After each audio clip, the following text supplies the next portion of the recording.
vítám vás u dnešního dílu Veselá včely. No a dneska budeme dělat... Cheesecake! Yay! Cheesecake dort. A tímhle bychom vám chtěli představit našeho šéf kuchaře Majdinku. Ahoj, Majdo! Čau. Majdo, přečteš nám prosím recept na dnešní výborný cheesecake? Jo. Cheesecake. 1,5. Roztočíme si lotuskové sušenky lepky.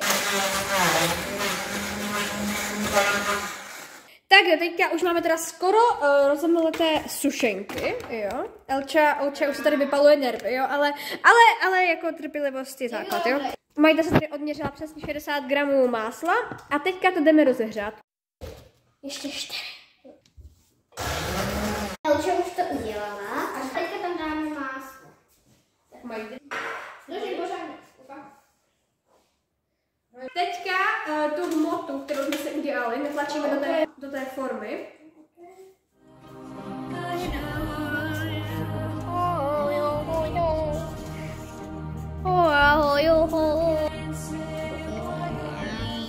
To jestli to chcete mít jako... A můžeme to uhňácat i rukou?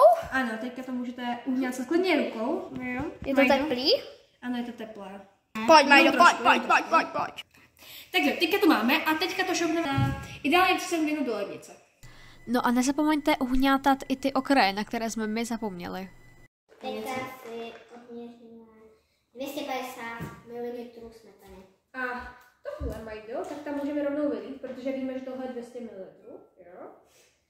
A teďka otevřeme tuhle a tam dáme tam. Ještě než to vyšleháte úplně do toho, nezapomeňte přidat 20 gramů neboli celý sáček vanilkového cukru a 130 gramů krupicového cukru. Bacha, ať se vám smetana nezdrcne, jo?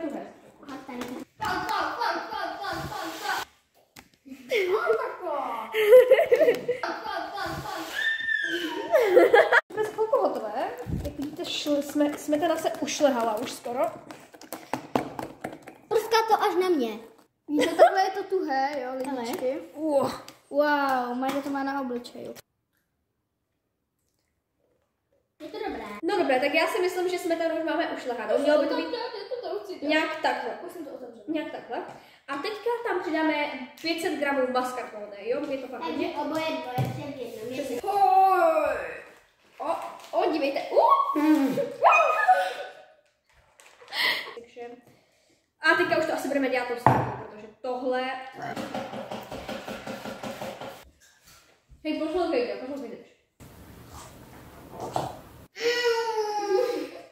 Takže Barča ušlehala krém a jdeme to zkusit. A je to výborné.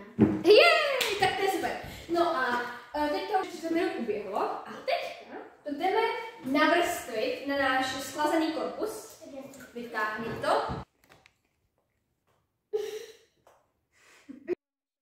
Teďka to rovnoměrně uhlaďte, ale fakt rovnoměrně. Bacha, ať se to nalepí tady takhle na ty hrany. Tak to je. Ne. Tak jo, mělo by to vypadat nějak takhle. A jako nemají tam být ty tečky. Jo, nemají tam být ty tečky, ale no nevadí. Zavinila Elinka. Teďka to dáme do lednice a teďka přichází fáze, kdyby to mělo být co nejvíc vychlazené. Takže tam dejte aspoň na 2 hodiny minimálně. Takže za 2 hodiny se uvidíme. Čau!